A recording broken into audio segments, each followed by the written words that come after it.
Snažíš sa zaradiť do spoločnosti tak, jak sa má. Nepochybuj o sebe, my nie sme márna masa. Rozumný jedinec, chalani, dievčatá, stávam sa za názorom tak, jak sa má. Mne strašne prekáža, že keď si pozriem správy v telke, keď počúvam správy v rádii, tak za všeobecnými správami, ja neviem, politika, spoločnosť, neviem čo, idú športové správy, za tým ide počasie, za tým ide zelená vlna a potom už nejde nič. A pritom vlastne tá kultúra je takisto určite podstatnejšia časť nášho života ako zelená vlna, alebo nejaké počasie, alebo nebude aj nejaký treťoligový šport. A vlastne toto úplne absentuje, potom vzniká taký dojem, že tá kultúra ani nikoho nezaujíma, čo si myslím, že vôbec nie je pravda, a že tu vlastne ani žiadna kultúra neexistuje.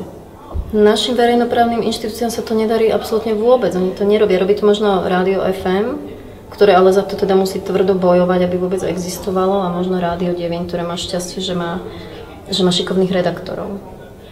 Ale nejaká slovenská televízia, to je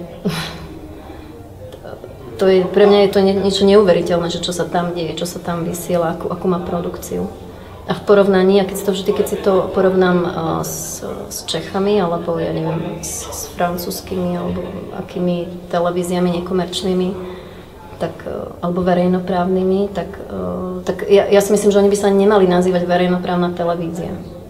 Nemali by sa. Pretože neprodukujú to, čo by verejnoprávna televízia produkovať mala. Volám sa Monika Kompaníková, stojím si za názor.